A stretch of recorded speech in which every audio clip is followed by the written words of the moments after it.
Welcome back साथियों। तो भाई आज की इस क्लास में एक बार फिर से आप सभी का वेलकम है। तो आज की क्लास में हम एस्टेट टीजीटी मैथ का प्रीवियस ईयर पेपर जो लास्ट ईयर 2022 में हुआ था उसे आगे डिस्कस करेंगे। लास्ट क्लास में हमने कॉमन सेक्शन के 10 क्वेश्चन और सब्जेक्ट स्पेसिफिक सेक्शन के जो 91 से 150 तक के क्वेश्चन आते हैं उसमें से हमने 91 से 105 तक के डिस्कस कर लिए। तो अगर आप भाई इस चैनल पर नए हैं, पहली बार इस क्लास को देख रहे हैं, तो आप इस वीडियो के नीचे चेक करें, आपको उस पिछली क्लास का लिंक जो है वो मिल जाएगा। ठीक है। तो आज की क्लास को आगे कंटिन्यू करने से पहले एक छोटी सी बात, अगर आपको इन क्लासेस में लगता है कि कुछ चेंज करना चाहिए तो आप उसके लिए मुझे कमेंट करके बता सकते हैं। दूसरी बात, जो मैं पढ़ा रहा हूं उसे आपने सिर्फ ध्यान से सुनना है। देखो, क्योंकि क्वेश्चन जो है वो सभी चैप्टर्स के आ रहे हैं, कोई ऐसा तो नहीं कि चैप्टर वाइज क्वेश्चन आ रहे, हर चैप्टर का क्वेश्चन आ रहा है। तो आप बस ध्यान से सुने, जैसे मैं बता रहा हूं वैसे आपने सीखना है, और वैसा क्वेश्चन अगर कहीं दोबारा आता है तो उसी तरह से आप उसको कर सकते हैं। तो ध्यान से सुनना है। इसीलिए एक छोटी सी बात और पूछ रहा हूं, आज की इस क्लास में मेरे फेस पर कुछ आपको चेंज अगर नजर आता है तो वो मुझे आप कमेंट करके बताएंगे। तो देखते हैं आप में से कितनों ने मुझे ध्यान से सुना। तो इसी के साथ आज की क्लास को करते हैं कंटिन्यू, और आज का हमारा जो क्वेश्चन नंबर 106 है वो आपके सामने स्क्रीन पर आ चुका है। क्वेश्चन है कि संख्या 2137 की पावर 753 में इकाई का अंक क्या है, यानी कि what is the unit place number in 2137 raise to power 753। तो भाई देखो, 2137 इसकी पावर आपको दे रखी है 753, और इसमें आपसे यूनिट डिजिट यानी कि इकाई का अंक पूछ रहे हैं। तो मैं शॉर्ट में कंसेप्ट बता रहा हूं आपको। जब भी आपसे यूनिट डिजिट पूछा जाए तो आपने क्या करना है, जो भी यहां पावर दिखाई दे इस पावर को आपने 4 से डिवाइड करना है। ध्यान दीजिएगा, हमेशा 4 से ही डिवाइड करना। ज्यादा डिटेल में नहीं बता रहा हूं, नहीं तो क्लास ज्यादा लंबी हो जाएगी।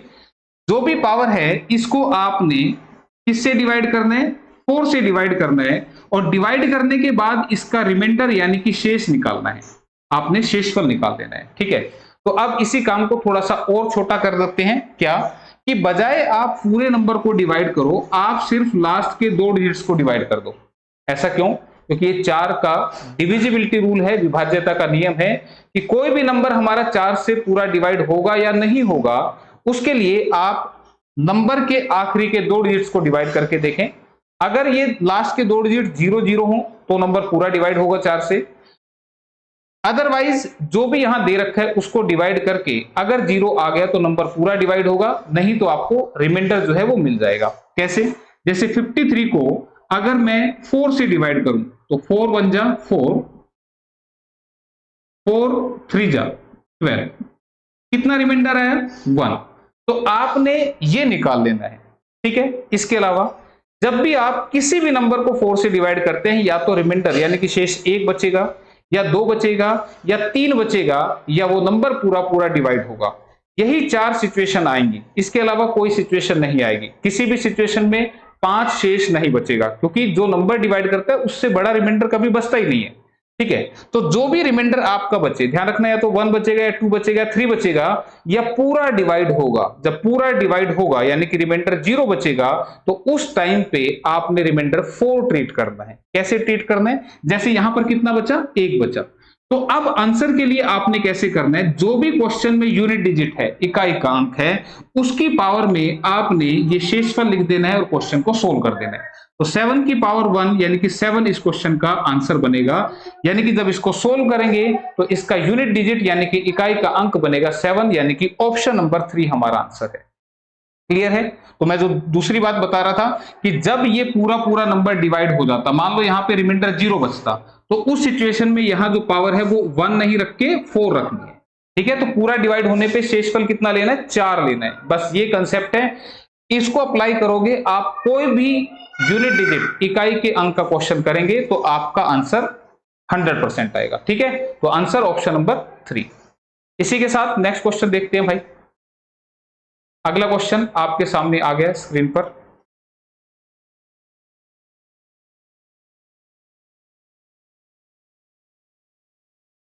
और क्लास के बीच में ये जो छोटी मोटी आवाज है बच्चों की, तो भाई थोड़ा सा कोऑपरेट कर लेना। ये जैसे मैं पढ़ाना शुरू करता हूं ना, ये पता नहीं क्यों चिल्लाना शुरू कर देते हैं। इनको पता लग गया कि सर ने पढ़ाना शुरू कर दिया, अब चिल्लाओ। ठीक है, तो बस थोड़ा सा कोऑपरेट कर लेना। कोशिश तो रहती है कि ये शांति रहे, पर बच्चे कैसे मनाए। क्वेश्चन है कि यदि x plus one upon x minus one plus x plus two upon x minus two equal to 22x plus 30 upon 11x minus 18, तो x की वैल्यू क्या होगी। तो भाई देखो, अगर ऐसा क्वेश्चन आ जाए और अगर आप सोचो कि नहीं हम तो डिटेल से करके दिखा देंगे, तो भाई फिर एक ही क्वेश्चन निकलेगा फिर तुमसे, ठीक है। Equal to this is 22x plus में 30 अपॉन में कितना है 11x माइनस 18, ठीक है। देख लेना एक बार, ठीक है। x plus one, x minus one, x plus to, x minus to, ठीक है। तो अब इसको सोल्व करोगे तो एलसीएम उलसीएम लेके सोल्व करना पड़ेगा। एलसीएम लोगे फिर मल्टीप्लाई करोगे तो बहुत बड़ा टेढ़ा काम पड़ेगा, ठीक है। तो फिर इसका तरीका क्या है, तो इसके लिए आप क्या करें, ऑप्शंस का इस्तेमाल करें, ठीक है। ऑप्शन आपको दिखाई दे रही है, फर्स्ट ऑप्शन क्या दिखाई दे रही है, 6 दिखाई दे रही है। तो आपने क्या करना है, यहां पे देखो उसने पूछा x का मान क्या होगा, क्या पूछ रहा है, x की वैल्यू पूछ रहा है। तो x की वैल्यू इन्हीं में से तो कोई होगी ना, जो यहां ऑप्शन लिख रही है इन्हीं में से तो कोई होगी ना। तो फिर x की वैल्यू अगर मैं 6 रखूंगा, तो देखो ऑप्शन 1 ले रहा हूं मैं, x को मैं 6 पुट कर रहा हूं, 6 पुट करूंगा तो क्या बनेगा, 6 प्लस 1 7 अपॉन में 6 माइनस 1 5 प्लस में 6 प्लस 2 8 और 6 माइनस 2 दिस इज 4, ये कितना बना 2, ठीक है भाई। 6 यहां पे रख देना बस, और इसको सोल्व करके देखना है। तो अब ये क्या बना 7/5 प्लस 2, तो इसको सोल्व करेंगे, देखो कैसे, एलसीएम से कैसे सोल्व होगा, 5 दूनी 10, 10 प्लस 7 कितना बना 17, और बटे में ये 5 जरूर लिखना है, ठीक है। ये क्या आया था 7/5 प्लस 2 बचा था। तो एलसीएम से सोल्व आप ऐसे करें, कोई दिक्कत नहीं है, लेकिन मैं क्या करता हूं, अगर एक के पैर नहीं होते तो इसको मल्टीप्लाई कर देता हूं, 5 दूनी 10 प्लस 7 17 बटे में 5, ठीक है। तो इस तरह से आ जाएगा ये। अब ये आ गई लेफ्ट हैंड साइड, क्या राइट हैंड साइड में 6 रखने से ये आएगा, तो देख लेते हैं भाई। तो 22 गुना 6 कितना बनेगा 132 प्लस में 30 अपॉन में 11 गुना 6 66 माइनस के 18, ये कितना बनेगा 162 अपॉन में, इसको माइनस करेंगे तो 8 8 16, 5 में से गया 4, अब काट दो भाई। अब देखो ये 4 से कट रहा है, क्या ये 4 से कटेगा, तो लास्ट के काट के देख लो, 4 से 62 जो है वो पूरा पूरा डिवाइड नहीं होता, तो 4 से कटेगा नहीं, 2 से काट दो भाई, 2 दूनी 4, 2 चौके 8, 2 अठे 16, 2 एकम 2, फिर 3 से काट दो, 3 अठे 24, 3 दूनी 6, 3 सत्ते 21, 27/8, आगे तो कट ही नहीं रहा। तो मुझे बताओ 17/5 इधर है, 27/8 उधर है, तो ये तो इसके बराबर है ही नहीं। इसका मतलब ऑप्शन 1 जो है वो आंसर नहीं है, ऑप्शन 1 इसका आंसर नहीं है। तो भाई इसको छोड़ दो, अब इसको छोड़ दो तो फिर ऑप्शन नंबर 2 देख लेते हैं, ऑप्शन 1 आंसर आई नहीं, 2 ऑप्शन देख लेते हैं। x की वैल्यू क्या दे रखी है सेकंड ऑप्शन में -6, अब -6 रखो, -6 प्लस 1 क्या बनेंगे -5, अब मैंने सीधा लिख दिया, पीछे लिख के दिखा रहा था भाई, -6 प्लस 1 करेंगे तो -5 बनेंगे ना, -6 -1 तो -7 बनेंगे, तो ये बन गया कट के 5/7 प्लस में -6 प्लस 2 तो क्या बनेंगे -4 अपॉन में -6 और -2 तो -6 और -2 बन गया -8, माइनस से माइनस कट गया, 4 से ये हाफ पे कट गया, ये बन गया 5/7 और ये बन गया 1/2।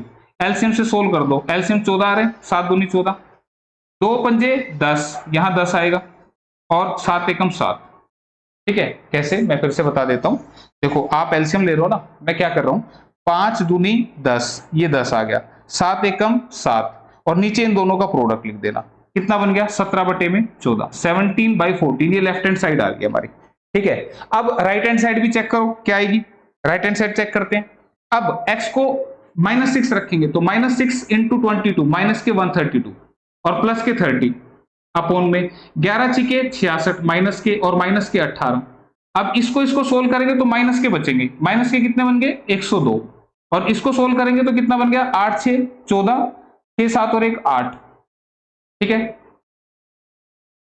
तो माइनस से माइनस कट गया, 7 से काट दो, 7 से कट रहे हैं, नहीं कट रहा, 2 से काट दो, 2 चौके 8, 2 दूनी 4, 2 पंजे 10, 2 एकम 2, फिर 3 से 14 पे कटा, 3 से 17 पे कटा, 17 3 क्या 14 3 42, तो 17/14 इधर भी आ गया, इधर भी आया, इसका मतलब फिर आंसर कौन सा बना, ऑप्शन नंबर 2, ऑप्शन नंबर 2 हमारा आंसर बन जाएगी, ये आंसर आ गया। आया समझ में। तो इसके अलावा और जैसे आंसर मिल जाए उसके बाद चेक मत करना, पता लगा तुम टाइम खराब करो 3 और 4 के ऊपर भी, कि भाई हम तो 3 और 4 को भी चेक करेंगे, कब पता लगा इनमें से आंसर आ जाए, ऐसा नहीं होता भाई, आंसर तो एक ही मिलेगा ना, सारे थोड़े आंसर हो देंगे। तो इस तरीके से आपने ऐसे क्वेश्चंस को करना है। अगर किसी को लगता है कि नहीं सर जी हम तो एलसीएम लेंगे, तो भाई कर लेना एलसीएम लेके, और फिर बाद में क्रॉस मल्टीप्लाई भी होगी, ठीक है, कर लेना वो। अगला क्वेश्चन, ठीक है, क्या है क्वेश्चन देखो पढ़ के।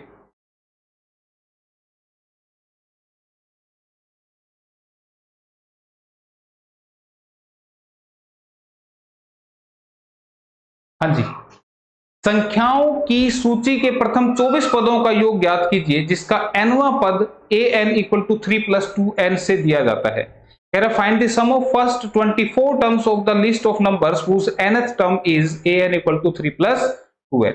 अब देखो भाई, यहां पे जो सम निकालने का तरीका होता है उसका फॉर्मूला क्या होता है वो मैं यहां पे लिख देता हूं। s of n is equal to n by 2 into में 2a plus n minus 1 into में d। ये आपका फॉर्मूला है, जहां पे एस एन जो है वो सम है n टर्म्स का, n जो है वो आपकी नंबर ऑफ टर्म्स यानी कि पदों की संख्या है, a आपका फर्स्ट टर्म यानी कि पहला पद है, n नंबर ऑफ टर्म्स बताया कि कितनी टर्म्स हैं कितने पद हैं, और d है आपका कॉमन डिफरेंस। तो अब देखो, अगर मुझे सम निकालना है इस फॉर्मूले से, तो पहली बात तो मुझे a की वैल्यू पता होनी चाहिए, वो तो मुझे पता ही नहीं है, ना मुझे डिफरेंस पता, ठीक है, तो मुझे ये चीजें नहीं पता। हाँ, n की वैल्यू मुझे पता है, क्यों, क्वेश्चन में लिखा है कि आपको 24 पदों का योग निकालना, तो n तो मुझे पता है कितना है, 24 है, लेकिन मुझे a नहीं पता कितना है और मुझे d नहीं पता कितना है, ठीक है। तो पहले a और d फाइंड आउट करने पड़ेंगे। वो कहां से फाइंड आउट होंगे, यहां से। ये लिखा है an equal to 3 plus 2n, an equal to 3 plus में 2n, ठीक है। तो अब ये nवां टर्म दे रखा है, nth टर्म दे रखा है किसी एपी सीरीज का, तो आप क्या करें, कुछ नहीं, बस पुट कर दें n को, क्या 1 2 3 एंड सो। जैसे ही मैं n को 1 पुट करूंगा तो a1 यानी कि फर्स्ट टर्म, ठीक है, a1 मतलब पहला पद, क्या बनेगा 3 प्लस में 2 इंटू 1, तो 3 प्लस 2 कितना बनेगा 5। फिर n को 2 पुट कर दो तो a2 का मतलब सेकंड टर्म, ठीक है, क्या आएगा 3 प्लस में 2 इंटू 2, तो 4 और 3 7। जैसे n को आप 3 पुट करेंगे, हालांकि मेरा काम चल चुका है लेकिन मैं फिर भी एक बार समझाने के लिए लिख रहा हूं, तो थर्ड टर्म क्या आएगी 3 प्लस में 2 इंटू 3, तो 3 दूनी 6 और 3 9। क्लियर है, तो ये आपकी सीरीज इस तरह से आ जाएगी, ठीक है भाई। तो अब यहाँ पे फर्स्ट टर्म, यहाँ पे a लिखा है, यहाँ a1 लिखा, कोई दिक्कत नहीं है, मतलब दोनों का सेम ही है। तो फर्स्ट टर्म कितनी मिल गई 5, यानी कि ये मेरे को मिल गया 5। और d कैसे निकलता है, d तुम मुझे बताओ 5 से 7 कैसे बना, 2 प्लस करके, 7 से 9 कैसे बन रहा है 2 प्लस करके, तो ये आपका आता है d। तो d कैसे निकालते हैं, d के लिए आप सेकंड टर्म में से फर्स्ट टर्म माइनस कर दें, सेकंड टर्म में से फर्स्ट टर्म, बेटे नहीं चुप, बेटे चुप, सेकंड टर्म में से फर्स्ट टर्म माइनस कर दें, तो सेकंड टर्म क्या है, this is 7 minus 5 you will get 2। तो ऐसे निकाले, या फिर तरीका क्या है कि इससे ये कैसे आ रहा है, बस ये आपका डे निकालने का तरीका। तो सारी वैल्यू मिल चुकी है, जस्ट एक बार पुट करते हैं और आंसर निकालते हैं, ठीक है। तो n की वैल्यू लेनी है 24, तो सम ऑफ 24 टर्म यानी कि 24 टर्म्स का सम आएगा 24 बाई 2 इंटू में ट्वाइस ऑफ a कितना था 5, अभी बताया मैंने, प्लस में 24 माइनस 1 कितना आएगा 23। कोई बोले कि ये कैसे लिखा, अरे भाई n की वैल्यू 24 है तो 24 में से 1 गया तो 23 आएगा, ठीक है, तो 23 ऐसे लिखा है। और d की वैल्यू क्या थी 2, ठीक है भाई, क्लियर। तो यहां से 2 से काटेंगे 12 पे कटेगा, 5 गुना 2 10 होता है और 23 दूनी 46 होता है, तो 12 गुना 46 और 10 कितने बन गए 56। तो 12 6 के 72, लास्ट में 2 किस में आ रहा है, लास्ट में 2 एक ही ऑप्शन में आ रहा है, देखो थर्ड ऑप्शन में आ रहा है ना, लास्ट में 2 इसी में आ रहा है, तो आंसर बनेगा 672। आप करके देखना चाहें तो आंसर करके भी देख सकते हैं, लेकिन बस लास्ट की 2 6 12 सिर्फ एक ही ऑप्शन में दे रखा है, तो आंसर आपका ऑप्शन नंबर 3 बनेगा। क्लियर है, ये आपका क्वेश्चन था, तो इस तरीके से करना था। इसी के साथ फिर अगला क्वेश्चन देख लेते हैं, 109 नंबर। हाँ जी, देखिए कैसे करना है।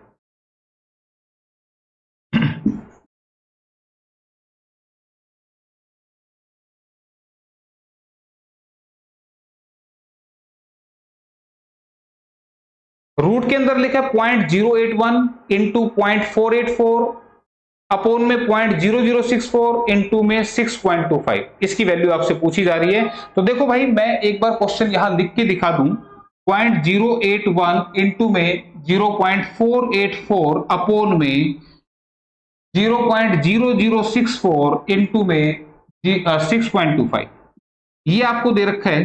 तो मैं आपको बता दूं यहां पे, जब भी ऐसा क्वेश्चन आपको दिखे जिसमें पॉइंट हो, तो आप एक पल के लिए सोचो इसमें पॉइंट है ही नहीं। तो पॉइंट नहीं है तो फिर आपको ये क्वेश्चन कैसा दिखाई देगा? ये क्वेश्चन फिर आपको ऐसा दिखाई देगा। क्या कोई दिक्कत है इसमें? क्लियर है? इतनी बात समझ में आई है? अब इतनी बात अगर समझ में आ गई, तो अब एक पल के लिए पॉइंट को छोड़ दो और इसको सोल्व करो। तो कैसे सोल्व होगा? देखो, अगर मैं 81 का रूट निकालूं तो कितना आएगा? 9। इसका निकालूं तो 22 आएगा। अब तुम कहोगे कि सर जी ये कैसे निकाल दिया, हमें तो आता नहीं। कोई बात नहीं, थोड़ा सा बताऊंगा, दूसरा तरीका बता दूंगा। नीचे कितना आएगा? इसका 8 आएगा और 625 होता है 25 का। ठीक है, इस तरीके से आप कर सकते हो। या अगर आपको लगता है कि यार इसका तो हमें पता है, इसका ही पता है, ये नहीं पता, तो आप इसको कैसे कर सकते हैं? आप इसमें से कुछ कटे तो काट भी सकते हैं। कैसे? अगर मैं इसको काटूंगा तो ये देखो 4 से कट रहे हैं, बताया था ना, 4 से ये दोनों कट रहे हैं। 4 एकम 4, 4 6 24, 4 से इसको भी काट दो, 4 एकम 4, 4 दूनी 8, 4 एकम 4। ठीक है, अब नहीं कट रहा। तो अगर आप इसको ऐसे करेंगे तो अब आपको ये आसान लगेगा। भाई 81 का तो 9 आ गया, 121 का कितना आएगा? 11, यहाँ 11 आएगा, ध्यान देना। यहाँ इसका कितना आएगा? 4, यहाँ 4 आना चाहिए, और इसका तो 25 होता ही है। तो देखो यहाँ पे इसको काटूंगा तो 2 चौके 8, 2 11, वही चीज आ गई कि नहीं आ गई? जो आप कह रहे थे वही आ गई ना। ठीक है, तो इसको सोल्व करके ये हमारे पास आ गया, मल्टीप्लाई करूंगा आंसर आ जाएगा। ठीक है, आंसर कितना आ रहा है? 99 अपोन में 25 चौके 100, ये आ रहा है। ठीक है, और इसको मैं क्या लिखूंगा? 0.99। आंसर कितना है? 0.99, आंसर आ चुका है। और ऑप्शन नंबर किस में दिख रहा है? 4 में दिख रहा है, 0.99। तो मैं ये बताना चाह रहा हूं कि अब तुम्हारे मन में आएगा सर जी पॉइंट कहां चले गए? तो एक बार पॉइंट गिन के देखो, 1 2 3 4 5 6, ऊपर 6 डिजिट के बाद पॉइंट है, और नीचे 1 2 3 4 5 6, नीचे भी 6 के बाद। तो हिसाब बराबर भाई, पॉइंट का तो हिसाब ही खत्म हो गया, ऊपर भी 6 के बाद और नीचे भी 6 के बाद, तो पॉइंट का रोल ही खत्म हो गया। क्लियर है? तो इस तरीके से आपने करना, और बाई चांस बच जाते, मान लो ऊपर होते 6 नीचे होते 8, तो इसका मतलब नीचे 2 ज्यादा होते, तो नीचे 2 ज्यादा होते तो उसके नाम का 100 यहां पे मल्टीप्लाई में ऊपर लग जाता। ठीक है, बात आ रही है समझ में? क्योंकि जैसी पॉइंट हटता है तो उसके नाम की 0 नीचे लगती है, तो नीचे वाले के पॉइंट ज्यादा है तो इसके नाम की 0 ऊपर लगेगी। ठीक है, तो ये कंसेप्ट है। तो ऑप्शन 4 यहां पे हमारा आंसर है। तो नेक्स्ट क्वेश्चन भाई, चलो प्रोबेबिलिटी का क्वेश्चन आ गया, प्रायिकता। क्या है क्वेश्चन, देख लीजिएगा। कह रहा है 20 बल्बों के एक समूह में 4 बल्ब खराब हैं, इस समूह में से एक बल्ब यादृच्छिक निकाला जाता है, तो इसके खराब होने की प्रायिकता क्या है? A lot of 20 bulbs contain 4 defective pieces. One bulb is drawn at random from the lot. What is the probability that this bulb is defective? तो खराब होने की क्या संभावना है, प्रायिकता है खराब होने की। ठीक है, तो तुम मुझे बताओ, खराब होने की संभावना बटे में कुल संभावना, ये प्रोबेबिलिटी का फॉर्मूला लिख दिया मैंने। भाई तुम्हारे पास बल्ब हैं, ठीक है, तो कुल बल्ब कितने हैं? वो है कुल संभावना, यानी कि 20 बल्बों में से कोई भी एक बल्ब आ सकता है, कोई भी एक आ सकता है। पर इसके खराब होने की संभावना, ये खराब बल्ब आए, इसकी क्या पॉसिबिलिटी है?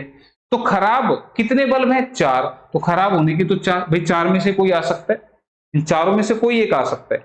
ठीक है, तो 4/20 यानी कि 1/5 इसका आंसर आएगा। और अगर बोलता कि इसके ठीक होने की, भाई ये जो बल्ब मैं बिना देखे ऐसे निकाल रहा हूं इसमें से, इसके ठीक होने की क्या प्रोबेबिलिटी है? तो फिर 4 खराब है, तो 4 अगर 20 में से खराब है तो 16 ठीक है, तो 16/20 फिर इसका आंसर आ जाता। तो यहां पे जो आंसर बनेगा वो अगर आप देखेंगे तो 1/5 ऑप्शन नंबर 3 में लिखा हुआ है।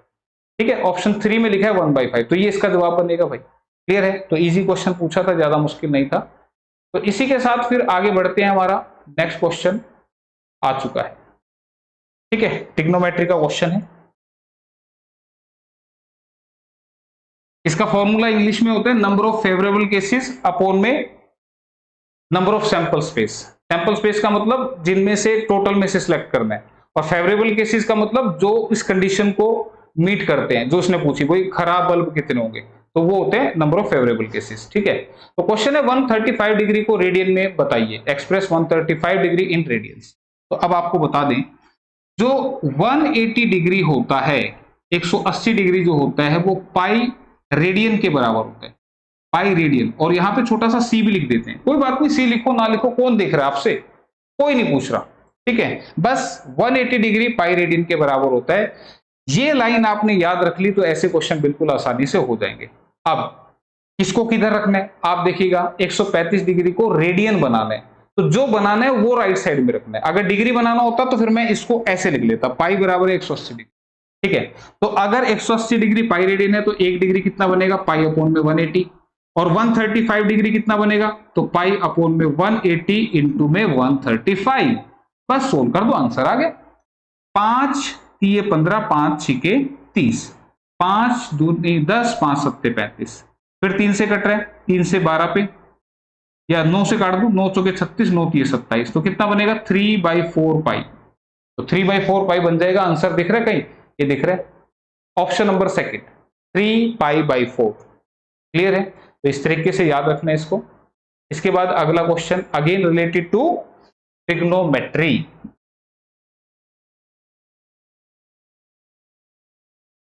क्वेश्चन है, यदि sign theta equal to a/b है तो थीटा प्रथम पाद में है, प्रथम पाद मतलब क्वाड्रेंट। ठीक है, गलत मत समझना, तो कोस थीटा का मान क्या होगा। If sine theta equal to a/b, theta is in the first quadrant, then cos theta is equal to. तो देखो भाई, इसके लिए मैं थोड़ा सा ना समझा देता हूं, हालांकि क्वेश्चन लिखने का है ही नहीं, लेकिन भाई क्वेश्चन आपको कैसे क्लियर करना है वो समझा देता हूं। ये एक राइट एंगल ट्रायंगल है, समकोण त्रिभुज है, जिसमें अगर यहां पे एंगल बन रहा है, एंगल यहां नीचे बना है, तो इसका नाम हमने रखा बेस। बेस यानी कि आधार, इसका नाम है perpendicular, this is perpendicular, perpendicular यानी कि लंब। ठीक है, और ये है हमारा हाइपोटेन्यूज यानी कि कर्व। ठीक है, तो यहां से एक तो पाइथागोरस थ्योरम याद रखा करो, पाइथागोरस थ्योरम कई बार इस्तेमाल होती है, P square plus B square equal to H square, एक तो ये याद रखा करो। ठीक है, इसका स्क्वायर प्लस इसका स्क्वायर इक्वल टू सबसे बड़ी साइड का स्क्वायर। ठीक है, इसके अलावा ये जो साइन थीटा कोस थीटा ये होते हैं, ये कैसे बनते हैं, उसके लिए ना ऐसे पढ़ाया जाता है, पंडित बद्री प्रसाद हर हर बोले। अरे तुम कुछ मत बोलो, बस वो बोलो जो मैं बता रहा हूं। क्या, आप जस्ट चीजों को फिजिकली ऑब्जर्व करें। क्या ऑब्जर्व करना है, देखो ये खड़ी साइड बटे में सबसे बड़ी साइड क्या बनेगा, P अपॉन में H। देखो क्या लिखा मैंने, खड़ी साइड बटे में सबसे बड़ी साइड, इसको बोलते हैं P/H, और इसी का नाम होता है साइन थीटा।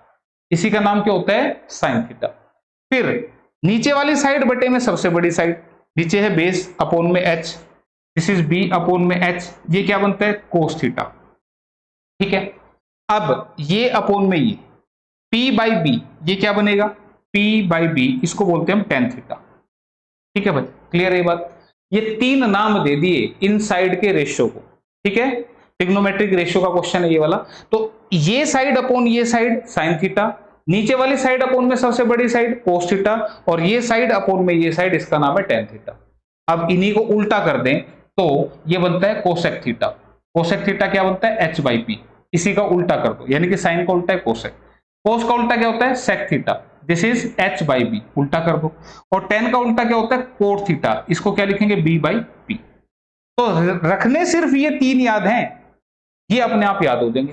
ठीक है, कैसे, अगर कोई तुमसे पूछता है सीकेंट थीटा क्या, बोला सेक थीटा क्या होगा, तो सीकेंट किसका उल्टा, कोस का। तो कोस क्या होता है, बेस अपॉन में हाइपोटेन्यूज, यानी कि ये अपॉन में ये होता है, तो सीकेंट क्या होगा, ये अपॉन में ये। आ गया ना, बिल्कुल इजी। तो बस अब इसी से क्वेश्चन करना था। कह रहा है कि अगर साइन थीटा a अपॉन में b है, तो अब मुझे बताओ साइन थीटा क्या बताया मैंने, साइन थीटा होता है ये अपॉन में ये, इसका मतलब ये a है ये b है। वो दिक्कत यहां तक, कोई दिक्कत नहीं। तो कह रहा था कोस थीटा की वैल्यू क्या होगी, तो मुझे बताओ कोस थीटा तो ये अपॉन में ये होगा, तो जब तक मुझे यही नहीं पता होगा तो मैं इसको कैसे बताऊंगा। ठीक है, तो अब ये कैसे निकालेंगे, पाइथागोरस थ्योरम से। ये लिखिए यहाँ पे, इसको यहां पे रख के आप निकाल सकते हो, लेकिन मैं जैसे बता रहा हूं वो क्या, कि अगर सबसे बड़ी साइड है और छोटी कोई एक साइड है, तो इस बड़ी साइड के स्क्वायर में से इसका स्क्वायर माइनस करके रूट ले देना। इस बड़ी साइड के स्क्वायर में से इसका स्क्वायर करके रूट ले देना। नहीं समझ में आया तो यहां लिख देना। ठीक है, कैसे, परपेंडिकुलर की वैल्यू है a स्क्वायर बी की वैल्यू नहीं मालूम, एच की वैल्यू है बी स्क्वायर।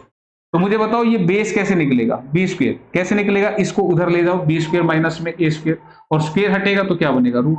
तो इतने पंगे काहे के लिए ले रहे हो, सीधा याद रख लेना ना।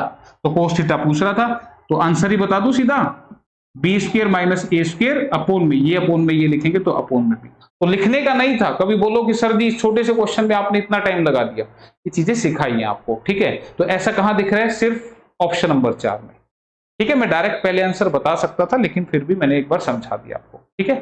तो इसी के साथ आगे बढ़ते फिर। हाँ जी, क्वेश्चन क्या है भाई।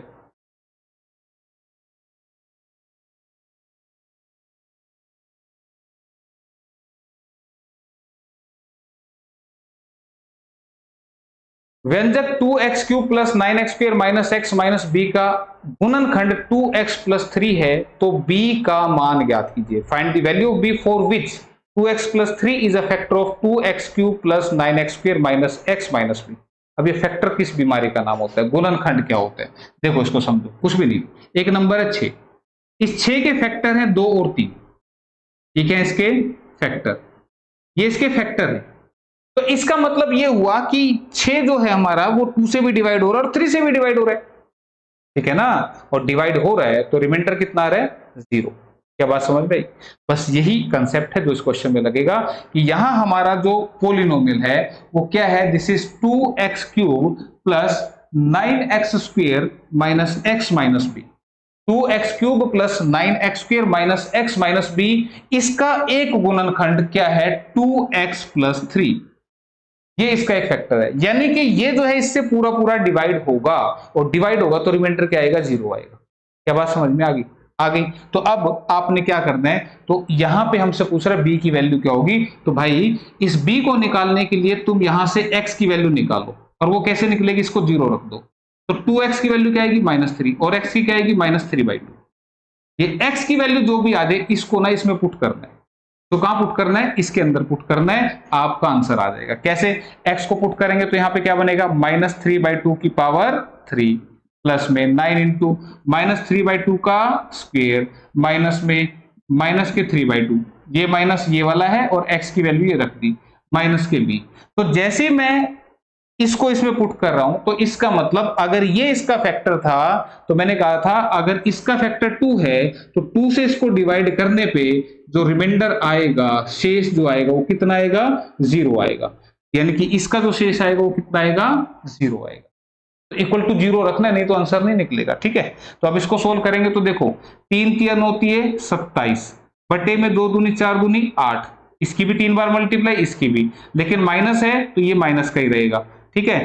तो ये माइनस के 27 रहेंगे, इसके आगे 2 भी है मल्टीप्लाई में, तो ऐसे लिख लेते हैं, ऐसे था ना, ये 2 भी तो मल्टीप्लाई में है, इसको सोल्व किया तो ये बना, ठीक है। अब 2 से ये 4 पे कटा, क्लियर, प्लस में इसका जब स्क्वायर करेंगे तो 3 का स्क्वायर बनेगा 9, और ये नीचे बनेगा 2 का स्क्वायर 4, और ये 9 भी मल्टीप्लाई में है। क्या ये बात भी समझ में आ रही है। अब ये वाला प्लस में रहेगा, नेगेटिव वैल्यू का स्क्वायर होता है तो प्लस में रहता है। अब माइनस माइनस मल्टीप्लाई करके प्लस बनेगा, ये बनेगा 3/2 और माइनस बी इक्वल टू 0, ठीक है। तो अब यहां से इसको सोल्व करूंगा, ये बनेगा -27/4, ये बनेगा 9 में 81 बटे में 4, 81/4, और ये प्लस के 3/2, और इस b को भेज देते हैं उधर, यानी कि ये आएगी b की वैल्यू। बस सोल्व कर दो, आंसर आ गया। एलसीएम कितना है, 4, एलसीएम 4 आ रहा है।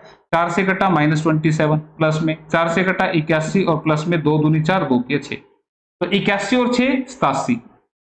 देखो 81 और 6 87, 87 में से अगर मैं 27 को लेस करूंगा तो कितने बनेंगे, यहां बनेंगे ये हमारे 60, ठीक है, 60/4, तो आंसर कितना बनेगा, 50।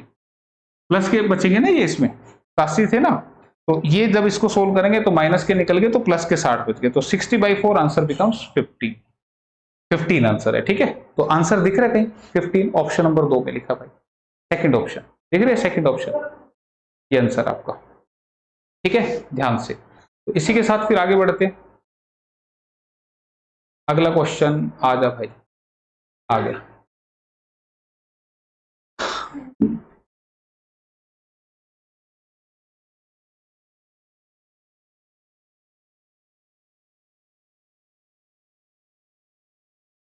अगला क्वेश्चन है कि दो व्यक्तियों की आय का अनुपात 9:7 है और उनके खर्चों का अनुपात 4:3 है।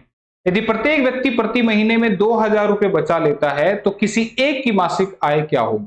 The ratio of income of two person is 9:7 and the ratio of their expenditure is 4:3।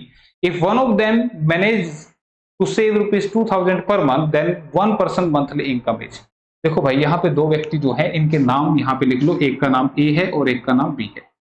ठीक है भाई, और इनकी जो इनकम है, इनके नाम रख दिए मैंने, ए और बी दे नहीं रखे क्वेश्चन में, लेकिन हमने रख दिए। इनकी इनकम का रेशियो है 9:7। ये क्या है? इनकी आय यानी कि इनकम। ठीक है भाई, और इनके खर्च का जो रेशियो है वो कितना है? 4:3। ठीक है, ये रेशियो में दे रखा है। और दोनों जो सेविंग है, बचत जो है सेविंग, वो कितनी है? 2,000 ईच, यानी कि ये भाई साहब भी 2,000 बचा रहे हैं और ये भाई साहब भी 2,000 रुपए बचा रहे हैं। ठीक है, अब देखो यहाँ पे इनकम पूछी जा रही है, यानी कि 9 या 7, किसी एक की भी पूछ रहे, वो आपको बतानी है। तो अब देखो यहां से आप मुझे एक सिंपल सी बात बताओ कि एक आदमी ने 9 रुपए कमाए और उसने 4 रुपए खर्च कर दिए, तो 9 कमा के अगर 4 खर्च कर दे रहा है तो बचाएगा कितने? तो तुम कहोगे 5। ठीक है, सिंपल सी बात बोल रहा हूं। एक दूसरे आदमी ने 7 रुपए कमा के 3 रुपए खर्च कर दिए, तो बचाए कितने? तो तुम कहोगे 4। ठीक है भाई, अब ये आदमी 5 बचा रहा है, ये 4 बचा रहा है, जबकि दोनों यहां पर रुपयों में सेम बचा रहे हैं। तो मुझे बताओ, अगर ये रुपये सेम है तो फिर ये बचत भी सेम होनी चाहिए, जो कि सेम यहां पर नहीं दिखाई दे रही। क्या सही सेम दिखाई दे रही है? नहीं दिखाई दे रही।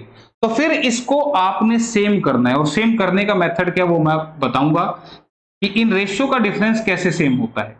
आप देखिए, इस ऊपर वाले रेशियो का डिफरेंस कितना है? तो तुम कहोगे 9 और 7 का डिफरेंस है 2।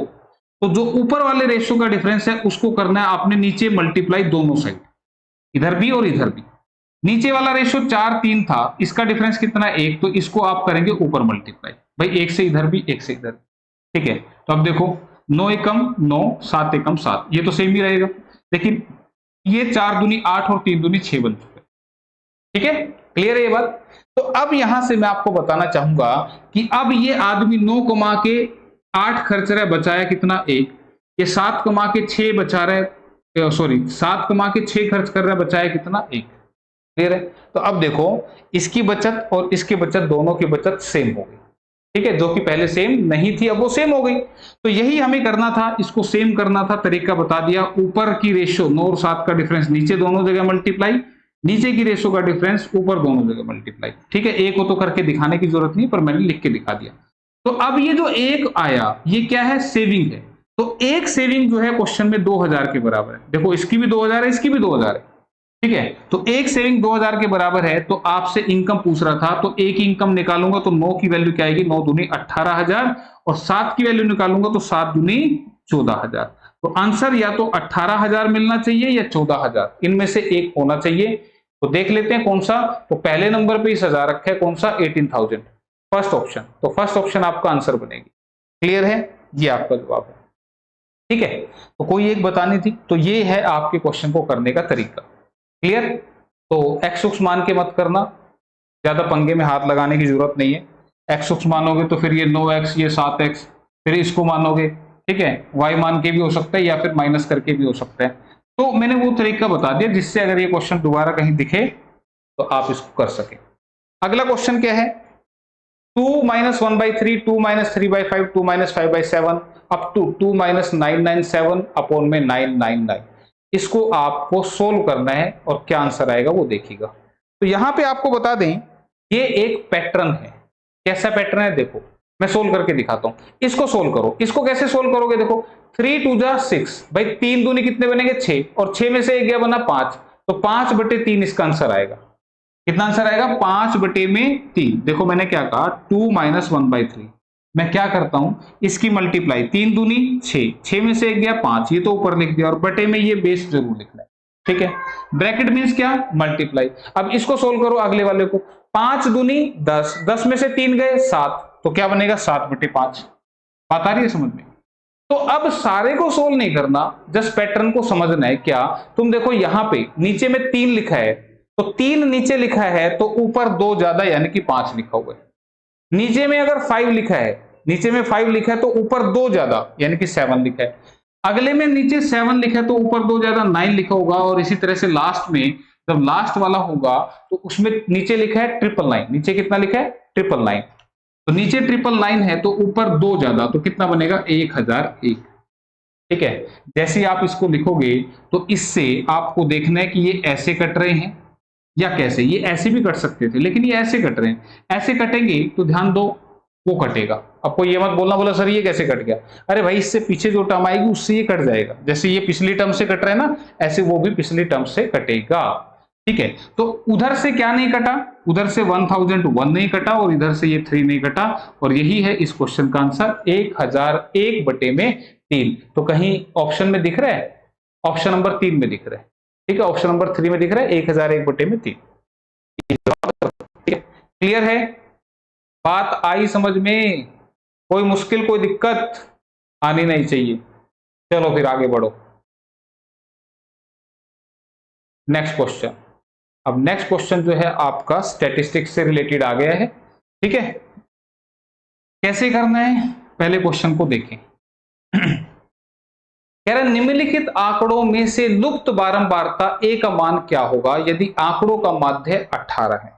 If mean of the following data is 18, then the missing frequency A is। देखो यहाँ पे ये जो फ्रीक्वेंसी वर्ड है A, यानी कि वो है कोई चीज कितनी बार हो रही है। फ्रीक्वेंसी मतलब जैसे 12 जो है वो 7 बार आ रहा है, 14 जो है वो 6 बार आ रहा है, 16 जो है वो 9 बार आ रहा है, 18 13 बार इस तरह से ही आ रहे हैं। ठीक है, तो A की वैल्यू आपसे पूछ रहा है।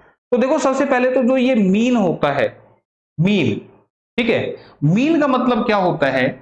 मीन जिसे आप एवरेज भी बोलते हैं, mean is also average. Average मतलब औसत। तो औसत कैसे निकलता है? सम अपोन में नंबर। मतलब भाई जितने भी नंबर है उन सब का टोटल लिख दो और बटे में उनकी संख्या लिख दो। ठीक है, तो उनका टोटल ऊपर नीचे जितने वो नंबर थे, ऐसा अगर आप कर देते तो आपका मीन आ जाएगा, एवरेज आ जाएगा। तो यहां पे अब एवरेज कैसे निकालेंगे? आप देखिए यहां पे जो 12 है वो 7 बार आया, तो टोटल कैसे बनेगा? जैसे मैं कह दूं कि भाई 12 जो है वो 7 बार आ रहा है, तो टोटल कितना बना? 84 बना ना। बात आ रही है समझ में? 12 जो है वो 7 बार आया, 12 12 12 12 ऐसे 7 बार आया, तो टोटल कितना बनेगा? 12 7 84 प्लस में फिर क्या लिखूंगा? 14 गुना में 6। अभी मैं एक बार तरीका बता रहा हूं, ठीक है, ये तरीका बता रहा हूं, ध्यान रखना।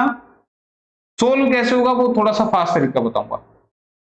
इसी तरह से आगे क्या लिखोगे? 16 गुना में 9 प्लस में 18 गुना में 13 प्लस में 20 गुना में 1 प्लस में 22 गुना 5 प्लस में, ये नीचे लिख रहा हूं थोड़ा सा करके, 24 गुना में 4। देख लेना भाई कोई अगर गलत लिखा गया हो तो वो आप एक बार चेक कर लेना। ठीक है, 12 गुना 7, 14 गुना 6, 16 गुना 9, 18 13, 20 A और 22 5 और 24 गुना 4। ये तो हो गया टोटल, सम तो आ गया। बटे में क्या लिखूं? नंबर। नंबर कितना? नंबर देखो फ्रीक्वेंसी क्या है? 7 plus 6 plus 9 plus 13 plus A plus 5 जमा 4। ठीक है, इक्वल टू क्या आएगा? एवरेज। और एवरेज देखो इसमें दे रखा है, क्या कह रहा था कि अगर इनका जो एवरेज है, जो माध्य है, मीन है, वो 18 आए तो आपको ये कैसे करना होगा। क्लियर है? अब इसको सोल्व करना तुम, क्योंकि इसको सोल्व करोगे तो तुम्हें काफी टाइम लग जाएगा। ठीक है, सोल्व करने में समय ज्यादा लगेगा। अब इसका तरीका क्या होगा वो मैं आपको बता देता हूं। ये है ट्रिक।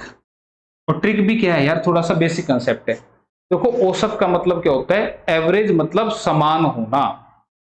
एवरेज, माध्य, औसत सारे एक ही वर्ड है। इनका मतलब क्या होता है? समान होना। यानी कि अगर इस पूरे डाटा का एवरेज 18 आया है, इसका मतलब सारी ही वैल्यू 18 18 18 होनी चाहिए। सारी वैल्यू क्या होनी चाहिए? 18 होनी चाहिए। लेकिन यहां पर अगर मैं देखूं कि ये 12 जो आया, मैंने कहा ये 18 होनी चाहिए थी। मतलब क्या है यार, सारी चीजों को ना इक्वल करना है, बैलेंस करना है। अब वो बैलेंस कैसे होगा वो ध्यान से समझना, क्योंकि देखो अगर आपको जो बात मैं अब समझा रहा हूं ये समझ में आ गई तो क्वेश्चन तो कुछ भी नहीं था, और अगर ये नहीं समझ में आई तो यही क्वेश्चन आपके कम से कम 2 मिनट खराब कर देगा। ठीक है, कैसे? अब देखो मैंने कैसे किया, बैलेंस करना है। एवरेज कितना है? एवरेज जो है, मीन जो है वो 18, यानी कि सारी वैल्यूज 18 होनी चाहिए। तो मैंने देखा ये पहले वाली वैल्यू जो है वो 18 से 6 कम होगी। कितनी कम होगी? 6।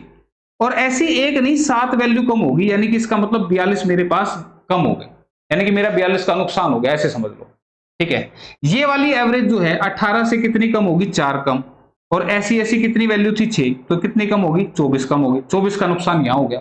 ठीक है, ये वाली वैल्यू 18 से क्या हो गई, 2 कम, और ऐसी ऐसी कितनी वैल्यू थी 9, तो 18 यहां कम हो गया।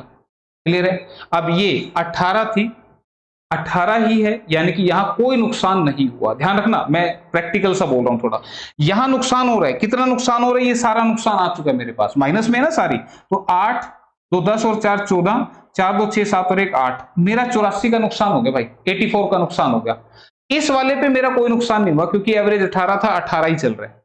ठीक है, अब ये कितना है, 20, तो 20 क्या है, एवरेज से 2 ज्यादा हो गया, क्या हो गया, 2 ज्यादा हो गया, तो 2 ज्यादा है तो 2 इंटू ए लिखूंगा तो 2 ए आएगा। क्यों भाई, ये तो कर रहा था, अरे भाई नीचे यहाँ पे नंबर लिखा था, इसमें नहीं लिखा हो तो ए लिखा था, तो 2 इंटू ए लिखूंगा।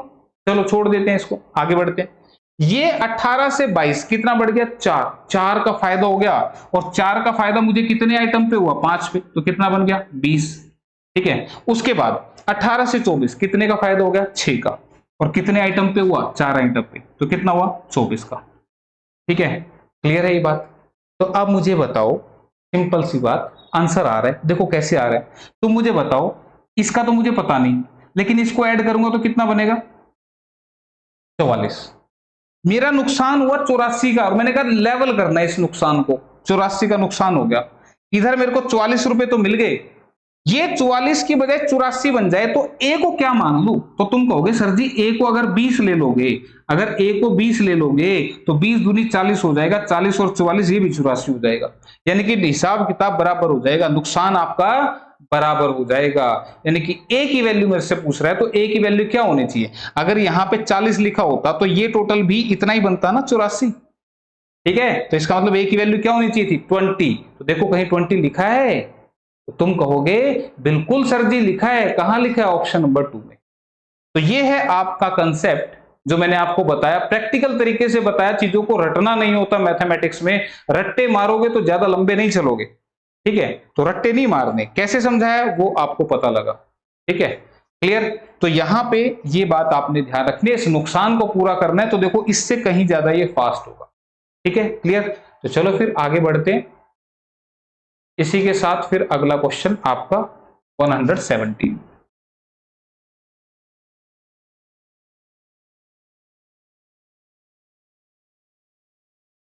हाँ जी, कह रहा है किसी त्रिभुज एबीसी में यदि एंगल ए का 3 गुना, एंगल बी का 4 गुना, एंगल सी का 6 गुना अगर आपस में बराबर है, तो एंगल ए किसके बराबर होगा। ठीक है, तो देखो भाई, एक ट्रायंगल होती है, ये ट्रायंगल है, कोई भी ट्रायंगल हो, ये एंगल ए है, ये बी है और ये सी है। ठीक है, इस ट्रायंगल के तीनों एंगल का सम कितना होता है, 180 डिग्री, ये सबको पता है, ये बात बच्चा बच्चा जानता है। ठीक है, तो वो कह रहा है एंगल ए का 3 गुना अगर कर दूं, वो एंगल बी के 4 गुने के और वही एंगल सी के 6 गुने के आपस में बराबर होता है। ठीक है, तो भाई अब यहां पे एंगल कितने कितने होंगे, इसके लिए आपको क्या करना है, इनका रेशियो निकालना है, किसका, ए बी और सी का, भाई वो कितने कितने हैं, तो वो रेशियो निकालने के लिए सीधा सा तरीका बता देता हूं फास्ट, आप 6 4 और 3 का एलसीएम ले दें। एलसीएम मैंने पहले भी सिखाया था, क्या, सबसे बड़े नंबर का टेबल पहाड़ा पढ़ो, 6 एकम 6, इसके टेबल में, इसके पहाड़े में आता है, 4 में नहीं आता, आगे पढ़ो, 6 दूनी 12, 12 देखो इसके टेबल में भी आएगा, इसमें पहाड़े में भी आएगा, इसमें भी आएगा, तो 3 चौके 12, 4 तिये 12, 6 दूनी 12।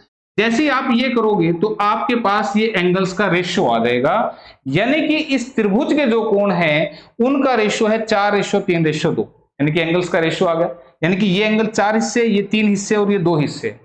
ठीक है, यानी कि 4 हिस्से इसको देने हैं, 3 इसको 2 इसको, तो 4 3 7 और 2 9 हिस्सों में अगर मैं इस टोटल को डिवाइड कर दूं तो एक हिस्से की वैल्यू, एक जो हिस्सा है वो 20 के बराबर आ जाएगा। ठीक है, आप x मानते हो ना, 4x 3x 2x, तो मैंने सीधा कर दिया, तो एक 20 के बराबर है, तो एंगल कौन सा पूछ रहा है, a, तो एक 20 बना रहा है, तो ये 4 कितना बनाएगा, 20 चौके 80, ये कितना बनाता, 20 तिया 60, ये कितना बनाता, 20 दूनी 40। ठीक है, लेकिन आंसर कौन सा बनेगा, वो तो ये बनेगा क्योंकि एंगल ए पूछ रहा था, तो 80 डिग्री कहां लिखा है, ऑप्शन नंबर 2 में लिखा है, ये आंसर आगे खत्म हो गया क्वेश्चन। बात आई समझ में, क्लियर? वेरीफाई करके देखना चाहो तो कर लो। तो मुझे बताओ 80 का 3 गुना कितना बनेगा, 240, 60 का 4 गुना 240, 40 का 6 गुना 240 आ रहा है ना। बस ये आपको करना था इस पर्टिकुलर क्वेश्चन में।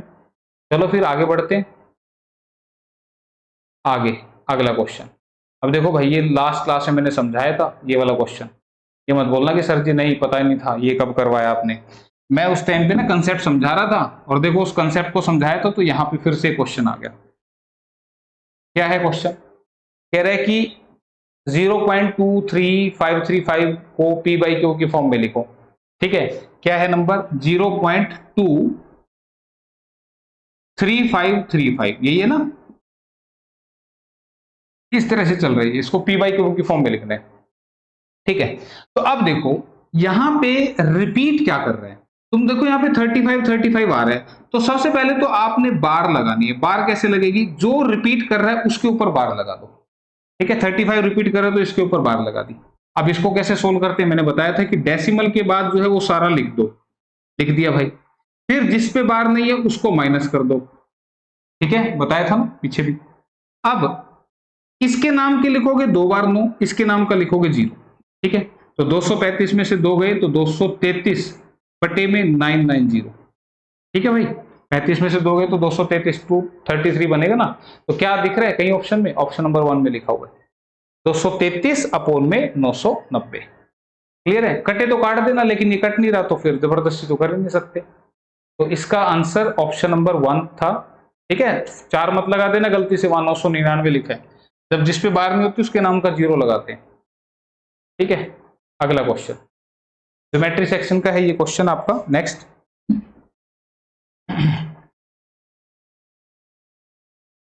हाँ जी, क्या क्वेश्चन है? कह रहे हैं कि एक वृत्त की त्रिज्या 13 सेंटीमीटर है और एक जीवा की केंद्र से दूरी 12 सेंटीमीटर है, तो जीवा की लंबाई ज्ञात कीजिए। The radius of a circle is 13 centimetre and the कोड distance from the centre is 12 centimetre, then the length of the कोड इज। बिना लिखे करने वाला क्वेश्चन। कैसे? यहाँ पे एक सर्कल आपको दे रखा है, एक वृत्त आपको दे रखा है, मैंने बना दिया है वृत्त, ये उसका सेंटर है, और इसमें कोई एक जीवा है, कोड है। ठीक है, उसने कहा कि वृत्त की जो त्रिज्या है, रेडियस क्या होगा, यहां से यहां तक मैं खींचूंगा, ये रेडियस होगा, ये बोला 13, ये रेडियस 13 है, और इसकी सेंटर से जो दूरी है वो कितनी है? 12 है। यानी कि सेंटर ये है और ये कोड है, जीवा है। ठीक है, इसकी दूरी कितनी है? 12 सेंटीमीटर। तो जीवा की लंबाई यानी कि ए बी की लेंथ आपसे पूछ रहे हैं। तो मैं थोड़ा सा प्रैक्टिकल बता दूं, ये आपका 0 है। ठीक है, और ये यहाँ पे 90 डिग्री होगा। पहली बात तो सेंटर से अगर इसमें परपेंडिकुलर हमने डाल दिया तो ये इसको 2 इक्वल पार्ट्स में भी डिवाइड करेगा। अब पाइथागोरस के ट्रिपलेट होते हैं, ये 12 ये 13, तो फिर ये कितना होता है? 5। क्लियर है? अगर नहीं समझ में आता तो ये भी बात आज समझाई गई है कि अगर किसी राइट एंगल ट्रायंगल में, समकोण त्रिभुज में, ये 12 है, ये 13 है और ये आपको निकालनी है, तो मैंने आपको कहा था कि जब छोटी साइड निकालनी हो तो बड़ी साइड के स्क्वायर में से इसका स्क्वायर माइनस करके रूट ले दे। बताई थी ना ये बात। इसको भी कैसे सोल्व करेंगे? ये ए स्क्वायर माइनस बी स्क्वायर है, तो एक बार प्लस करके लिख दो, एक बार माइनस करके लिख दो भाई।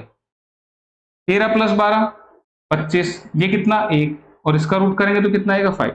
तो भाई ये 5 है तो फिर ये भी 5 है। ठीक है, क्योंकि बिल्कुल बीच में है ये, तो 5 और 5 10 इसका आंसर बनेगा। दिख रहा है कहीं ऑप्शन में? देखो ऑप्शन 3 में दिख रहा है, ऑप्शन 3 10 सेंटीमीटर, ये इसका जवाब है। इजी था ना क्वेश्चन ये भी? क्लियर? चलो आगे बढ़ो, फिर आसान क्वेश्चन आ रहे हैं भाई अभी। अगला क्वेश्चन,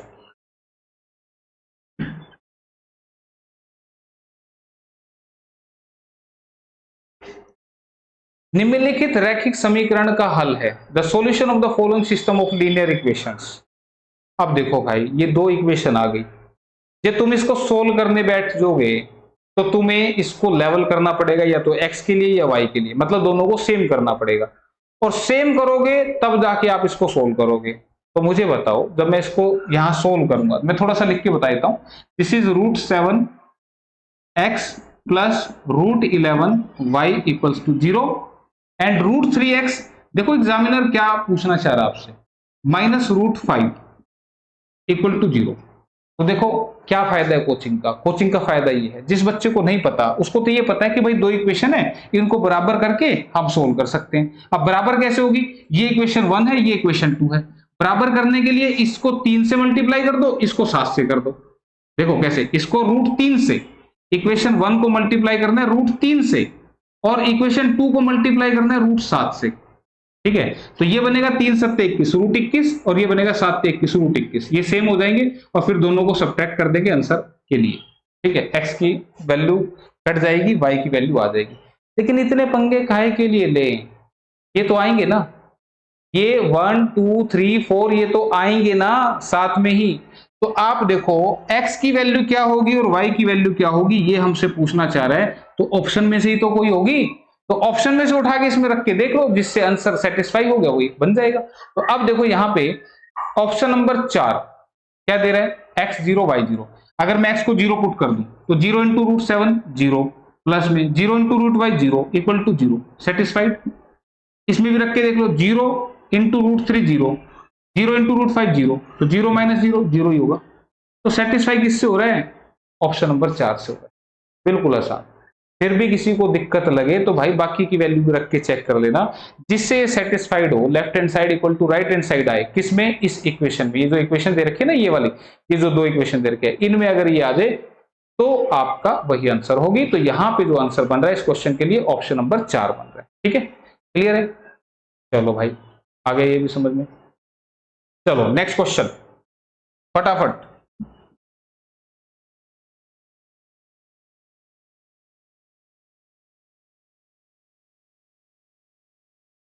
क्वेश्चन है कि 10% वार्षिक दर से 3 वर्ष के लिए किसी धनराशि के चक्रवृद्धि ब्याज तथा साधारण ब्याज का अंतर 620 रुपए हो तो मूल धनराशि कितनी होगी।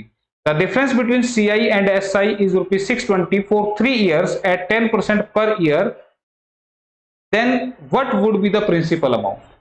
ठीक है बेटे, आवाज कम कर लो इसकी। तो देखो भाई यहाँ पे आपको जो फॉर्मूला है डिफरेंस का, वो 3 साल के लिए जो होता है वो मैं आपको बता दूं। जो डिफरेंस होता है किसका, CI और SI का, 3 साल के लिए।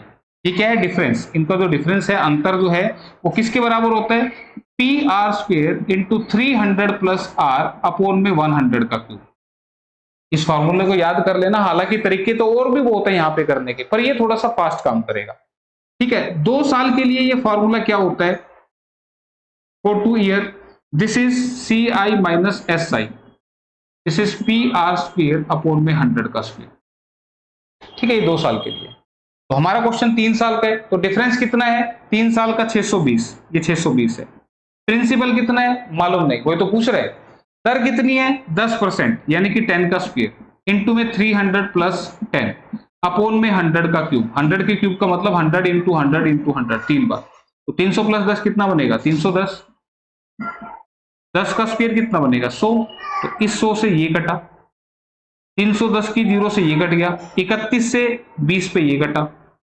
ठीक है, ऊपर से ऊपर काट सकते हो। तो प्रिंसिपल कितना आएगा, 20 तो ये है और ये वाले इधर क्रॉस में मल्टीप्लाई होंगे, तो 2 और 1 3 0 और पीछे लगेंगी, तो 20,000 रुपए आंसर आ गया।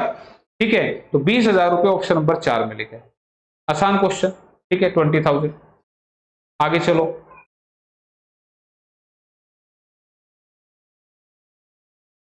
अगला क्वेश्चन, मेंसुरेशन।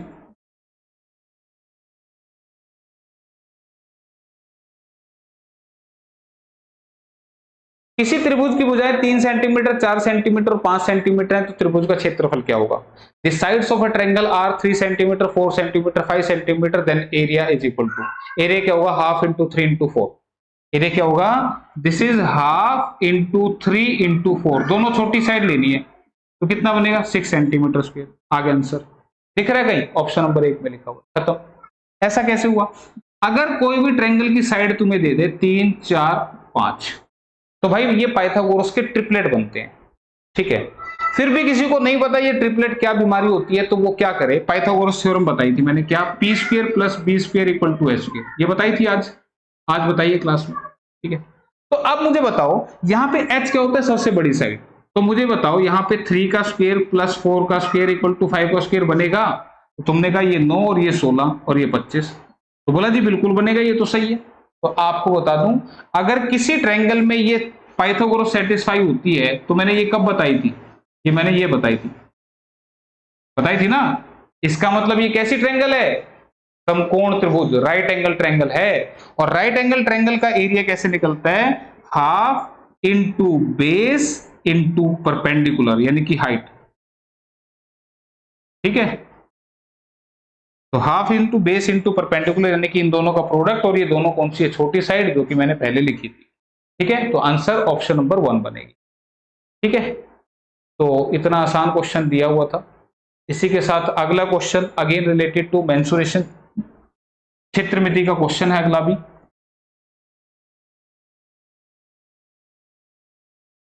हाँ जी, क्वेश्चन क्या है, एक वर्ग के विकर्ण की लंबाई a सेंटीमीटर है, तो वर्ग का क्षेत्रफल क्या होगा। The length of diagonal of a square is a centimetre, then area of the square is.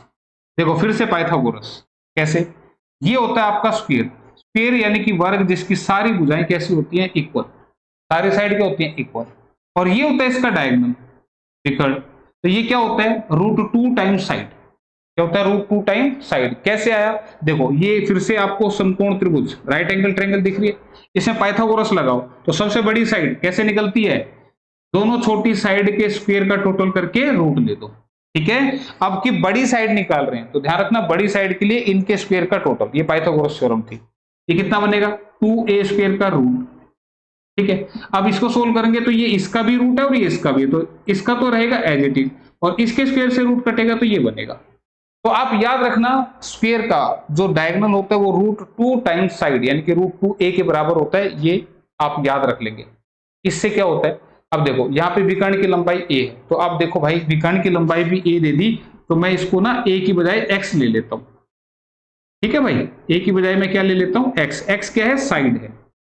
ठीक है भाई, यहां भी x कर लेना, √2x आ जाएगा, तो x आपने लेना है a की जगह, तो यहां पे क्वेश्चन में विकर्ण की लंबाई यानी कि √2x की वैल्यू आपको a दे रहा है ना, उसने बोला a है, तो मुझे बताओ यहां से x की वैल्यू क्या आएगी, a/√2 आएगी, तो ये मल्टीप्लाई से यहां डिवाइड में आ जाएगा। तो वर्ग का एरिया, तो एरिया क्या होता है भाई, साइड इंटू साइड, क्या बनेगा, x²। ठीक है, तो साइड क्या होगी, और सॉरी एरिया क्या होगा, साइड का स्क्वायर यानी कि a/√2 का स्क्वायर। तो a/√2 के स्क्वायर का मतलब क्या है, इसकी 2 बार मल्टीप्लाई कर दो, डायरेक्ट लिख सकता हूं लेकिन मैं समझाने के लिए इतना लिख रहा हूं, दिस इज a² अपॉन में √2 क्या बनेगा 2, तो a²/2 ये आपका जवाब आ गया। तो a²/2 कहीं दिख रहा है, बिल्कुल दिख रहा है, ऑप्शन नंबर 3 में लिखा है भाई साहब, ये लिखा है a²/2, क्या क्या जवाब क्लियर है। तो पूरा डिटेल में मैंने लिख के दिखा दिया सो दैट कि आप चीजों को समझो, रट्टा ना मारना पड़े। ये a से x क्यों कर दिया, फिर वो क्वेश्चन के साथ मैच कर रहा था ना, इसलिए मैंने उसको चेंज कर दिया। तो आगे होगा समझ में, अगले क्वेश्चन की तरफ बढ़ते हैं भाई। अगला फिर क्वाड्रेटिक इक्वेशन आ गई। अब देखो ये वाला जो क्वेश्चन है ना भाई, ये मैं समझा चुका हूं आपको, ये वाला क्वेश्चन हम कर चुके हैं।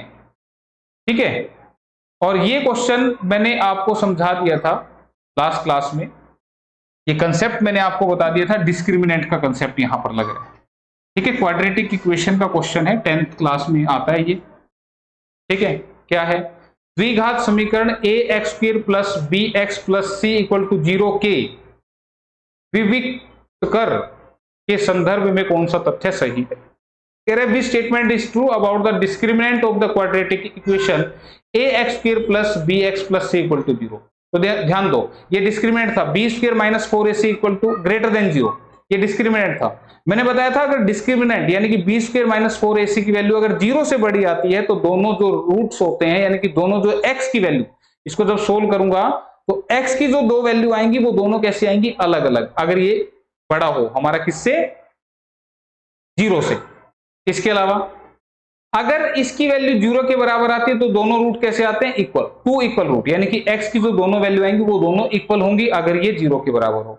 और तीसरा पॉइंट मैंने बताया था कि अगर इसकी वैल्यू 0 से छोटी आ जाए, लेस देन 0 आए, तो कोई भी रियल रूट नहीं आएगा। ठीक है, क्लियर है, ये सारी बात बताई थी। इसका मतलब पहली भी सही है, दूसरी भी सही है और तीसरी भी सही है, तो इसका मतलब सारी ही सही है। तो आंसर ऑप्शन नंबर 4 बनेगा, option 4 is the right answer. Clear है यहां तक बात। चलो अगला क्वेश्चन भाई आगे आपका पेडागोजी का। ठीक है, क्या कह रहा है कि गणितीय सिद्धांतों की कृति लीलावती की रचना किस गणितज्ञ ने की थी। Which mathematician wrote Lilavati a book of mathematical principles. तो देखो भाई, जब इसकी आंसर की आई थी तो उस आंसर की में जो आंसर दिया था वो ब्रह्मगुप्त, यानी कि ब्रह्मगुप्त ऑप्शन नंबर 4 दिया था। बट मैंने जैसा कि सर्च किया है गूगल पे, तो वहां पे आंसर ऑप्शन नंबर 1 भास्कराचार्य 2 ये आंसर दिखा रहा है। आप चेक कर लेना अपने बिहाफ पे क्या आंसर होगा, क्योंकि यहाँ समझाने का कुछ नहीं है, ठीक है, ये आपको याद करना था, आप इसको देख लेना, ठीक है। इसके अलावा नेक्स्ट जो क्वेश्चन है हमारा एलसीएम एचसीएफ का, कह रहा है कि 96 और 404 का एचसीएफ और एलसीएम क्या होगा।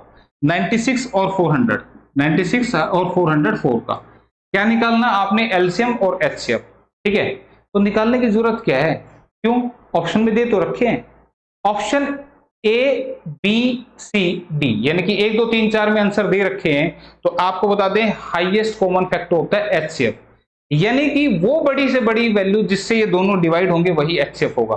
तो बड़ी से बड़ी वैल्यू किसमें दिख रही है, इसमें दिख रही है, तो इससे डिवाइड करके देखते हैं क्या 4 से ये डिवाइड हो रहा है। तो तुम देखो आज भी बताया था मैंने, 4 से पूरा पूरा डिवाइड हो रहा है, 4 से ये डिवाइड हो रहा है, पूरा मत करो, लास्ट के 2 कर दो, 4 से ये भी डिवाइड हो रहा है।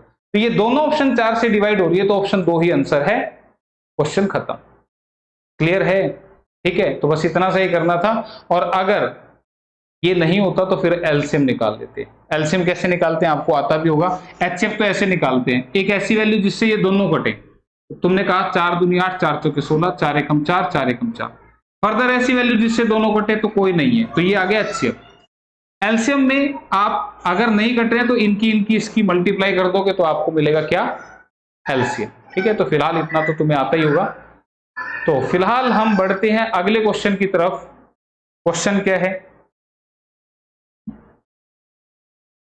सारे क्वेश्चन डिटेल से करने की जरूरत नहीं होती पेपर में, थोड़ा सा कॉमन सेंस दिमाग लगाना पड़ता है आपको। कह रहा है कि 3 क्रमागत धनात्मक सम संख्याओं का योगफल इन संख्याओं के औसत से 28 ज्यादा है, तो इन संख्याओं में से सबसे छोटी संख्या का मान क्या होगा।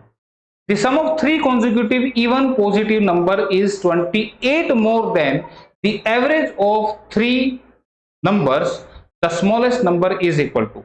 अब देखो भाई, डिटेल के चक्कर में पढ़ोगे तो फिर ABC XYZ इनकी तरफ चलोगे, लेकिन करना क्या है, यहां पे जो तीनों संख्याएं हैं वो कैसी है, इवन है, यानी कि सम है। तो आप मुझे बताइए, अगर मैं ऑप्शन 1 आंसर मान लू, ऑप्शन 1 ही दिख रहा है इस टाइम पे, अगर ऑप्शन 1 आंसर मान लू तो सबसे छोटी संख्या कितनी है, 6। सबसे छोटी संख्या अगर 6 है और 3 संख्या लगातार हैं तो फिर अगली 8 होगी और फिर अगली 10 होगी। 6 और 2 8 और 2 10, मतलब इवन सम संख्या, 7 तो होगी नहीं ना सम। तो ये है 3 संख्या। तो क्वेश्चन में क्या कह रहा है कि इन तीनों संख्याओं, कह रहा है कि इन संख्याओं के औसत से अधिक ज्यादा है इनका सम। तो सम करते हैं पहले इनका, पहले सम करो, 6 जमा 8 जमा 10, 6 8 14 और 10 24। अच्छा, अब इनका एवरेज निकालो, एवरेज क्या होगा, मैंने क्या कहा था, सभी का टोटल बटे में जितने नंबर है। तो 8 से 14 और 10 24 बटे में 3 कितना आएगा, 8। कोई दिक्कत भाई इस काम में? अब किसी को लगेगा बोला सर ऐसे तो बहुत करना पड़ेगा, अरे क्या करना है, एक ही बार पढ़ना था। देखो कह रहा था 3 क्रमागत धनात्मक सम संख्याओं का योगफल, the sum of 3 consecutive even, यानी कि तीनों लगातार है तो इनका सम कर दिया, is 28 more than the average. मुझे बताओ क्या ये नंबर इससे 28 ज्यादा दिख रहा है तुम्हें? तुम कहोगे नहीं सर ये तो 28 ज्यादा नहीं है, यानी कि फर्स्ट ऑप्शन आंसर नहीं है। अब सेकंड ऑप्शन के लिए इतना लिखने की जरूरत नहीं है, अब फटाफट फटाफट चलेगा। सेकंड ऑप्शन से लेते हैं। सेकंड ऑप्शन क्या है? सेकंड ऑप्शन इज 12, तो ये 12, ये 14 और ये 16, ठीक है। टोटल कितना बनेगा, 42। कैसे किया मैंने, इस 14 का 3 गुना कर दिया। तुम कहोगे बोला ऐसे कैसे, अरे 20 वाली वैल्यू का 3 गुना कर दो, ये बनेगा, ठीक है। तो ये आ गया इसका सम। एवरेज कितना आएगा, एवरेज होगा मिडिल वैल्यू। कैसे, ध्यान दो, इसका जब एवरेज निकाला था तो क्या मिडिल वैल्यू नहीं आया था? अगर क्वेश्चन में एपी सीरीज आ जाए, एपी सीरीज क्या होती है, जिसका टर्म का गैप सेम हो, जैसे यहाँ पे 2 का गैप है, क्लियर है। अगर कोई सीरीज गैप सेम वाली आ जाए तो जब भी एवरेज निकालते तो मिडिल वैल्यू आता है। तो एवरेज कितना है, 14। तो मुझे बताओ इनका टोटल ही करना था, बस ये तो दे ही रखा था। तो ये इसका जो डिफरेंस है वो कितना है, 28। हाँ भाई, सम जो है वो एवरेज से 28 ज्यादा है। क्या लिख रहा हूं, ये लिख रहा हूं सारा, लिख के देख लेना डिटेल से, और एवरेज निकाल के देख लेना। ये नहीं समझ में आई तो मैंने कैसे निकाली, मैंने बताया कि जब भी गैप सेम हो तो एवरेज हमेशा मिडल वैल्यू होती है। तो मुझे बताओ ये 3 फिंगर है, तो 3 फिंगर की मिडल फिंगर कौन सी होगी, यही वाली तो होगी, तो इसी को एवरेज बोलते हैं। तो इसकी मिडल फिंगर थी 14, तो यही इसका एवरेज था। ठीक है, तो आंसर ऑप्शन नंबर 2 है। आगे नहीं जाना, ऑप्शन 2 के बाद आगे नहीं जाना, आप कभी 3 और 4 भी चेक करो, बस आंसर आ गया, खत्म। ठीक है, तो चलो फिर क्वेश्चन की तरफ जरूर जाने, अगले क्वेश्चन की तरफ। Question number 128।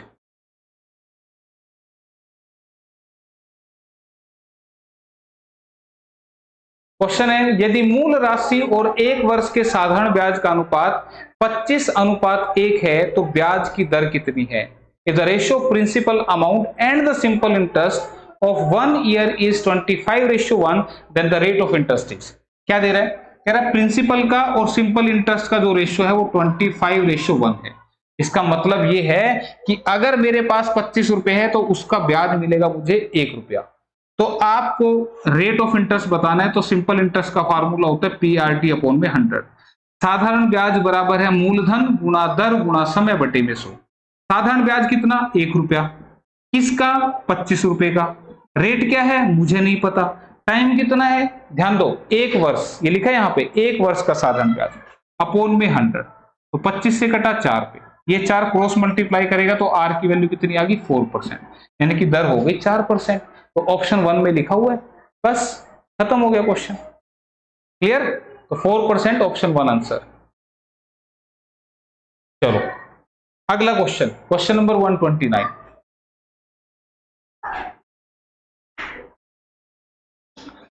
निम्न में से कौन सी अभिक्रमित अनुदेशन का सिद्धांत नहीं है? Out of the following which is not the principle of programmed instruction. तो भाई देखो, फर्स्ट ऑप्शन है प्रिंसिपल ऑफ स्मॉल स्टेप्स यानी कि लघु पद का सिद्धांत, प्रिंसिपल ऑफ सेल्फ पेसिंग यानी कि स्वयं गति का सिद्धांत, प्रिंसिपल ऑफ एब्स्ट्रैक्शन यानी कि अमूर्तता का सिद्धांत, और प्रिंसिपल ऑफ इमीडिएट फीडबैक यानी कि तत्काल प्रतिपुष्टि का सिद्धांत।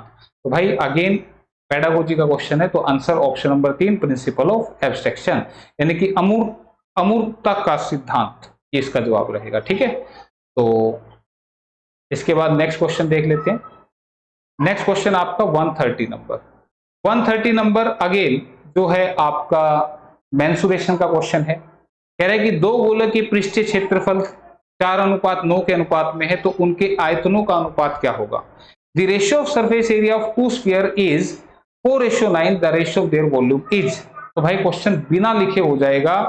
कैसे? आपको बता दूं, ये 2 गोले हैं, एक ये है और एक ये बड़ा है।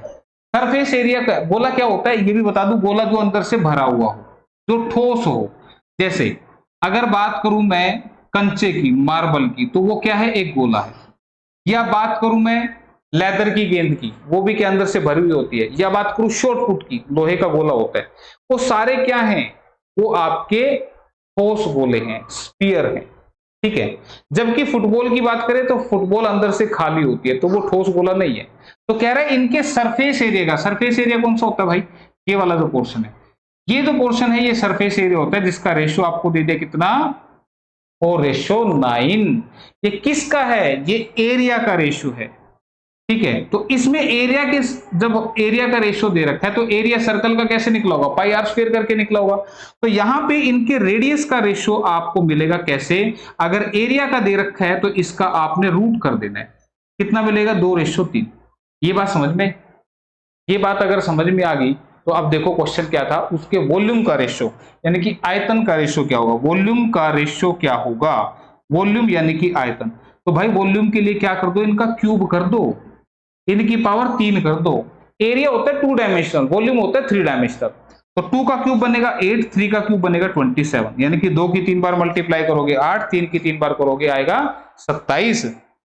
तो अब आपके सामने, तो 8:27 ऑप्शन नंबर 3 में लिखा हुआ। तो ध्यान रखना, इस क्वेश्चन में आपको क्या क्या दे सकता था? आपको रेडियस यानी कि त्रिज्या का रेशियो भी दे सकता था। मान लो अगर ये दे दे और बोले इनके क्षेत्रफल यानी कि एरिया का रेशियो क्या होगा, तो एरिया 2 डायमेंशनल होता है, तो करना है तुमने स्क्वायर। अगर पूछे वॉल्यूम का तो करना है रेडियस का क्यूब। याद रहेगी बात, area 2 dimensional, volume 3 dimensional, radius दे दे तो एरिया के लिए स्क्वायर कर दो, वॉल्यूम के लिए क्यूब कर दो, ठीक है।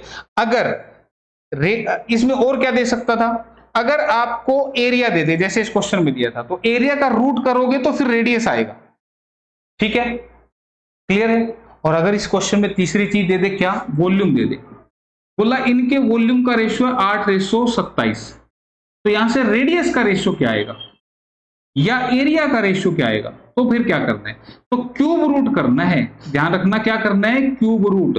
देखो एरिया में क्या किया था, स्क्वायर रूट, वॉल्यूम में क्या करना है, क्यूब रूट, तो 8 का क्यूब रूट आएगा 2 और इसका आएगा 3, ठीक है, 2 और 3, क्लियर है ये बात, इसका आएगा 2 और इसका आएगा 3, ठीक, ये बात करनी। और एरिया क्या होगा, जब मेरे को रेडियस मिल गया तो इसका स्क्वायर कर दो 4, 3 का स्क्वायर कर दो, ऐसे ऐसे क्वेश्चन पूछेगा, तो ये याद रखना जो कॉन्सेप्ट मैंने बताया है, ठीक है। तो बस इतना ही याद रख लेना, आज इतना ही करते हैं, ठीक है। अब 20 क्वेश्चन और बचे हैं, अगली क्लास में सारे निपटा देंगे, ठीक है। तो अच्छे से देख लेना, क्लास कैसी लगे तो ये भी बता देना कमेंट करके, जरूरी समझो ठीक समझो तो। Okay bye, take care.